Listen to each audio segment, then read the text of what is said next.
Hi friends, कैसे हैं आप लोग। आप सभी का ऑनलाइन प्रिपरेशन विद आरती में बहुत बहुत स्वागत है। फ्रेंड्स, आज का जो वीडियो है ये आपका पर्यावरण अध्ययन का है। अगर यूँ भी बात करते हैं तो BEVAE 181 और एमपीटेट सीटेट यूपीटेट के लिए भी है, क्योंकि आप प्राइमरी लेवल का एग्जाम दे रहे हो तो उसमें आपका पर्यावरण का आता है।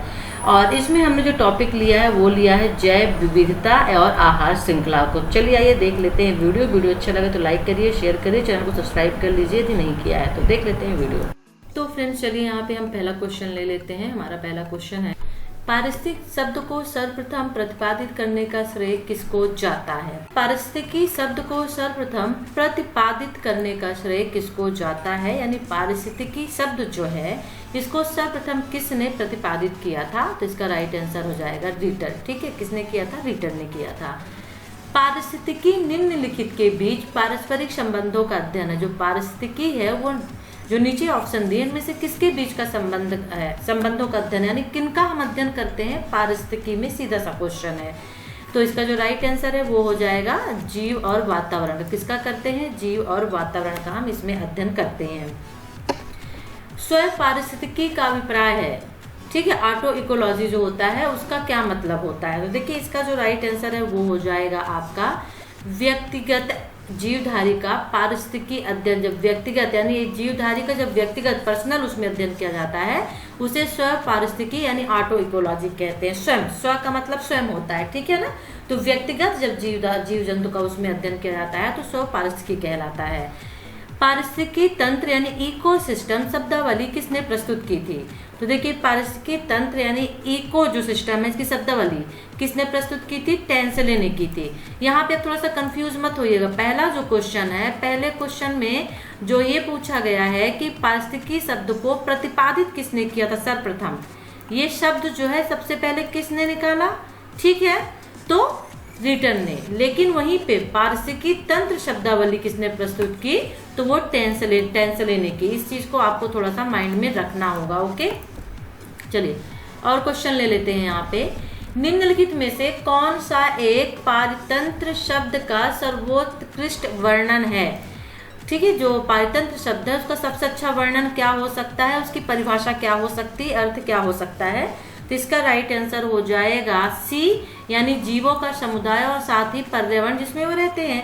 पारितंत्र का ही मतलब होता है कि ऐसा समुदाय जिसमें पर्यावरण में रहने वाले जीवों का अध्ययन ही पारितंत्र के अंतर्गत किया जाता है। ठीक है, पारिस्थितिकी तंत्र के दो घटक कौन से हैं। अब यहाँ पे पारिस्थितिकी तंत्र के दो घटक पूछ रहा है, तो वो घटक कौन से हैं। तो राइट आंसर हो जाएगा, आप भी यदि आंसर आपको पता है तो कमेंट्स बॉक्स में साथ साथ में आप कमेंट्स करते चलिए। तो इसका राइट आंसर हो जाएगा बी, जैविक और अजैविक दो घटक होते हैं, फिर इनके अंतर्गत और भी घटक आते हैं। निम्नलिखित में से कौन पारितंत्र का अजीवी घटक है। अब देखिए अजीवी या अजैविक एक ही चीज होता है, नॉन लिविंग थिंग्स, जीवित, जैविक या लिविंग थिंग्स। ठीक है, तो कौन पारितंत्र का अजीवी घटक है। इसका राइट आंसर हो जाएगा सी, जल। जल जो है वो अजीवी है, जीवाणु, क्लोरेला और मानव जो है जीवी आते हैं, यानी लिविंग थिंग्स है ये। जल नॉन लिविंग थिंग्स है। अगला क्वेश्चन ले लेते हैं। तो किसी पारिस्थितिकी तंत्र में ऊर्जा का प्रवाह के बारे में कौन सी श्रृंखला सही है, ये यहाँ पे आपको बताना है। तो देखिए इसका जो राइट आंसर है वो हो जाएगा आपका सी, यानी पहले उत्पादक फिर उपभोक्ता फिर अपघटक आते हैं। ठीक है, तो प्रथम, द्वितीयक, तृतीयक। तो प्रथम में उत्पादक हो जाते हैं जो उसको उत्पन्न करते हैं, फिर जो चीज बनती है जो उसको उपभोक्ता जो है उसका यूज करते हैं, यानी कि शाकाहारी, मांसाहारी, सर्वाहारी, इस तरह से आप इसको समझ सकते हैं। ठीक है, वेरी वेरी इंपॉर्टेंट। चलिए नेक्स्ट क्वेश्चन देख लेते हैं कि खाद्य श्रृंखला बनती है, खाद्य श्रृंखला जो फूड चेन है तो कैसे बनती है। देखिए फूड चेन जो है वो उत्पादकों एवं प्राथमिक उपभोक्ताओं से बनती है। ठीक है, जो उत्पादक होते हैं, प्राथमिक उपभोक्ता है जो उनको खाते हैं।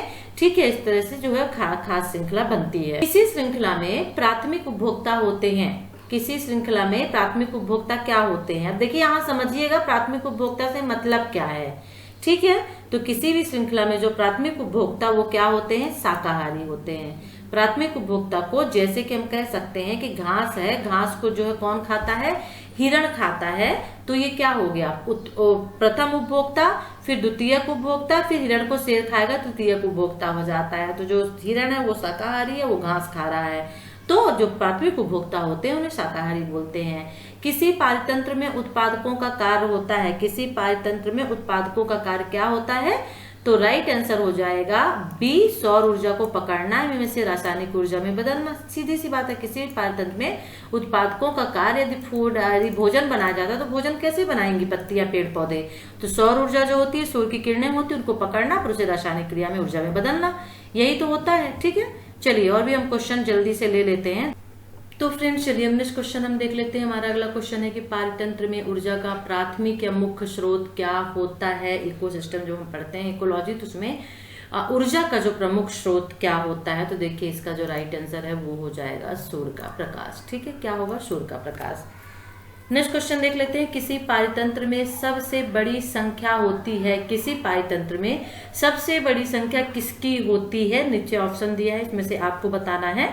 तो देखिए इसका राइट आंसर है जो वो हो जाएगा प्राथमिक उपभोक्ता की सबसे बड़ी संख्या होती है किसी भी पारितंत्र में। ओके, वायु एवं जल की क्रिया द्वारा भूमि का हटाव कहलाता है। जब वायु एवं जल की क्रिया होती है तो जो भूमि वहां से हटती है, जमीन वहां से हटती है, तो उसको क्या कहते हैं, उस क्रिया को क्या कहते हैं। देखिए इसका राइट आंसर है वो हो जाएगा अपरदन, मिट्टी का अपनी जगह से। क्वेश्चन को घुमा के पूछने का तरीका देखिए, भूमि का हटाव यानी भूमि का कटाव या मिट्टी का अपनी जगह से हटना जो होता है वो अपरदन कहलाता है। वो तब होता है जब बहुत तेज आंधी तूफान आता है या फिर जब जल यानी कि बारिश होती है तब। ठीक है, तो वायु एवं जल की क्रिया के द्वारा जब भूमि अपने जगह से हट जाती है तो अपरदन होता है। मृदा अपरदन रोका जा सकता है। अब देखिए मृदा अपरदन हो गया, तो मृदा अपरदन रोका जा सकता है। किस तरह से मृदा अपरदन को हम रोक सकते हैं, तो देखिए इसका राइट आंसर हो जाएगा वनों को उगाने द्वारा, यानी वनों को उगाकर।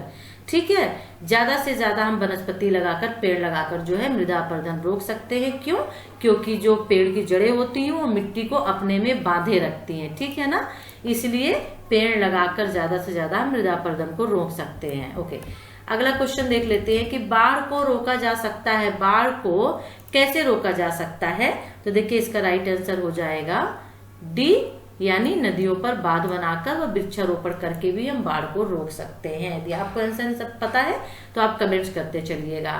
अगला क्वेश्चन ले लेते हैं कि मुख्यतः मेन ग्रोव वाले ज्वारी वन कहाँ पाए जाते हैं। मेन ग्रोव वाले ज्वारी वन कहाँ पाए जाते हैं, तो ये बहुत सारे एग्जामों में पूछा गया है। देखिए इसका राइट आंसर हो जाएगा आपका सुंदरवन डेल्टा। मेन ग्रोव वाले जो ज्वारी वन होते हैं ये दलदली भूमि में पाए जाते हैं। बस आप इतना सा याद रखिएगा, ज्वारी वन जो है ये मेन ग्रोव वाले दलदली जमीन में भूमि पे पाए जाते हैं। और दलदल जो है भारत में सुंदरवन का डेल्टा है, गंगा का डेल्टा है। ठीक है, मैंग्रोव वनस्पति का मुख्य घटक है, वही है जो भी ऊपर मैंग्रोव यानी मैंग्रोव जो वनस्पति है वो सुंदरवन डेल्टा में पाई जाती है। अब यहाँ पे इसकी मुख्य घटक पूछा गया, किसका मुख्य घटक क्या है। देखिए मैंग्रोव जो वनस्पति है इसका जो मुख्य घटक है वो है राइजोफोरा। ठीक है, क्या है, राइजोफोरा मैंग्रोव वनस्पति का मुख्य घटक है। समुद्र के किनारे की वनस्पति कहलाती है। समुद्र के किनारे जो वनस्पति पाई जाती है वो क्या कहलाती है, तो देखिए समुद्र के किनारे की जो वनस्पति है वो कहलाती है लवणोद्भिद वनस्पति। लवण युक्त यानी क्षारीय, लवण यानी खार जो होता है, इसमें नमक ज्यादा होता है, तो लवण उद्भिद वनस्पति। ठीक है, बस लवण याद रखिएगा। समुद्र में सबसे ज्यादा लवण है वो कहाँ पाया जाता है, नमक, वो समुद्र में पाया जाता है। ठीक है, न्यूनीकृत पत्तियां और धसे हुए रंध्र किसके प्रमुख लक्षण हैं। ओके, जो न्यूनीकृत पत्तियां और धसे हुए रंध्र किसके प्रमुख लक्षण हैं, तो देखिए जो लक्षण है वो है आपके शुष्कोद्भिद यानी शुष्क जो क्षेत्र होते हैं वहां के पेड़ों की जो पत्तियां होती हैं वो बहुत छोटी छोटी और धसी हुई होती है, उनके रंध्र जो होते हैं वो धसे हुए होते हैं। ठीक है, तो शुष्क मरुस्थल क्षेत्रों में, शुष्क का मतलब ही होता है मरुस्थल क्षेत्रों में पाए जाते हैं। आप देखिए एक क्वेश्चन दे दिया मरुस्थल से, दूसरा क्वेश्चन भी उससे रिलेटेड पूछ लिया। मरुद्भिदों में लंबा मूल तंत्र होता है, क्योंकि मरुद्भिदों में यानी जो मरुस्थल में पत्तियां पेड़ पौधे होते हैं इनमें लंबा मूल तंत्र होता है। क्यों होता है ये आपको यहाँ पे बताना है। तो इसका जो राइट आंसर है वो हो जाएगा, जो मरुद्भिद यानी मरुस्थल होते हैं वहाँ लंबा मूल तंत्र होता है। क्यों, क्योंकि गहरे जल स्तरों से जल अवशोषित करने में जड़ें गहराई में चली जाती हैं। यानी कि जो मरुस्थल होते हैं और वहां मालूम है कि पानी नहीं होता है, इसलिए जो उनके मूल तंत्र का मतलब जड़ें होती हैं वो ज्यादा लंबी होती हैं ताकि और नीचे तक जा सके, वहां से पानी वो ला सके। ठीक है, तो गहरे जल स्तरों से जल अवशोषित करती हैं जड़ें, इसलिए जो मरुस्थल होते हैं मरुद्भिद होते हैं उनमें लंबा मूल तंत्र होता है। यदि संसार के सभी पौधे मर जाएं तो किसकी कमी के कारण सभी जंतु मर जाएंगे। यदि पौधे ही मर जाएंगे तो सीधी सी बात है ऑक्सीजन की कमी हो जाएगी, क्योंकि पौधे जो है वो क्या करते हैं, हमें ऑक्सीजन देते हैं, कार्बन डाइऑक्साइड लेते हैं, कार्बन डाइऑक्साइड हम छोड़ते हैं और ऑक्सीजन लेते हैं, सभी जंतु मर जाएंगे तो ऑक्सीजन हो जाएगा। ओके, अगला क्वेश्चन ले लेते हैं कि अधिपादप वैसे स्थानों पर पाए जाते हैं जहां पर क्या, जो अधिपादप होते हैं किन स्थानों पर पाए जाते हैं, तो जो अधिपादप होते हैं वो वर्षा वर्ष पूरे वर्ष होती है, ठीक है। अधिपादप ऐसे स्थानों पर पाए जाते हैं, तो अधिपादप जहां पर वर्षा पूरे वर्ष होती है वहां पर पाए जाते हैं, बस सीधा सा है, अधिपादप वहीं पाए जाते हैं जहां वर्षा पूरे साल होती है। ओके, चलिए आइए नेक्स्ट क्वेश्चन देख लेते हैं। तो फ्रेंड्स चलिए अगला क्वेश्चन ले लेते हैं। हमारा जो नेक्स्ट क्वेश्चन है 24 नंबर का, कि यहाँ पे निर्मोकोफिली एक लाभदायक संयोजन होता है कुछ पुष्पी पादपों का, इसका राइट आंसर क्या होगा। तो देखिए निर्मोकोफिली जो होता है एक लाभदायक संयोजन होता है किसका, चींटियों के बीच का। किसके बीच का होता है, चींटियों के बीच का। संसार का सबसे बड़ा पारितंत्र है, वेरी वेरी इंपॉर्टेंट क्वेश्चन, संसार का सबसे बड़ा पारितंत्र जो है वो क्या है। तो हमें पता है कि जो पारितंत्र या इकोसिस्टम हमारा जो होता है वो सबसे बड़ा कहाँ पाया जाता है, सागर में। संसार का सबसे बड़ा पारितंत्र क्या हो जाएगा, सागर हो जाएगा, ठीक है। और सबसे बड़ा पारितंत्र जो है वो कहाँ पाया जाता है, सागर में या जलमंडल में। कहाँ पाया जाता है, स्थलमंडल, वायुमंडल, जलमंडल की बात की जाए तो जलमंडल में। मृदा अपरदन रोका जा सकता है, मृदा अपरदन किस तरह से रोका जाता है, मिट्टी के कटाव को किस तरह से रोका जा सकता है।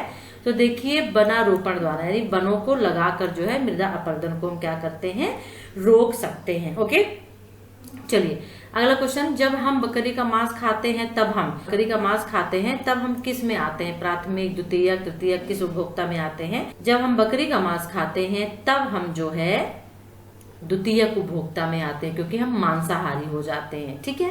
सौर ऊर्जा किससे प्राप्त होती है, तो सीधी सी बात है कि सौर ऊर्जा जो है वो सूर्य से प्राप्त होती है, ठीक है। किससे प्राप्त होती है, सूर्य से सौर ऊर्जा प्राप्त होती है। खास श्रृंखला से अभिप्राय है इसमें से किसके द्वारा ऊर्जा अंतरण होती है, यानी खाद्य श्रृंखला से अभिप्राय है किन में से किसके द्वारा ऊर्जा अंतरण होती है। खाद्य श्रृंखला जो होती है उसमें ऊर्जा का प्रवाह होता है, ये आपको मालूम होना चाहिए। यदि नहीं मालूम है तो वीडियो जो है इसकी थ्योरी डली हुई है, देख लीजिएगा, वॉच कर लीजिएगा। तो यहाँ पे इसका जो राइट आंसर है वो आपका हो जाएगा कि खाद्य श्रृंखला से अभिप्राय इसमें किसके द्वारा जो ऊर्जा है वो अंतरण होती है, तो एक जीव से दूसरे के, ठीक है ना, एक जीव से दूसरे जीव के ऊर्जा जो होती है वो अंतरण होती है। चलिए नेक्स्ट क्वेश्चन हम देख लेते हैं।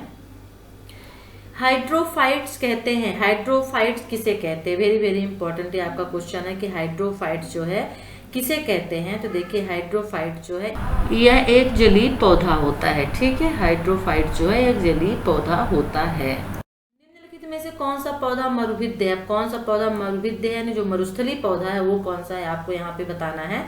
देखिए कलील जो पौधा है वो मरुविद्ध यानी मरुस्थलीय पौधा है, ठीक है।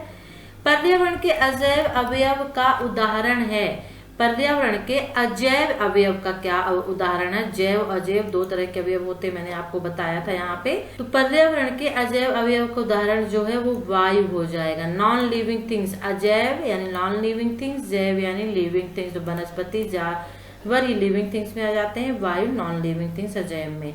तो फ्रेंड्स ये वीडियो कैसा लगा जरूर बताइएगा। और अभी हमने हाफ ही क्वेश्चन, कम ही क्वेश्चंस लिए हैं, और इसके जो आधे क्वेश्चन है वो हम नेक्स्ट वीडियो में लेके आएंगे हैश 4 में। तो वीडियो को लाइक करिए, शेयर करिए, चैनल को सब्सक्राइब कर लीजिए यदि नहीं किया है। और ये जो क्वेश्चन है वेरी इंपॉर्टेंट है, क्योंकि इसमें आपका जैव विविधता, पारिस्थितिक तंत्र, आहार श्रृंखला से संबंधित क्वेश्चन है जो हम नेक्स्ट वीडियो में भी लेके आएंगे। तो चलिए फिर नेक्स्ट वीडियो के साथ हम आपसे फिर मिलते हैं, तब तक के लिए टेक केयर, बाय।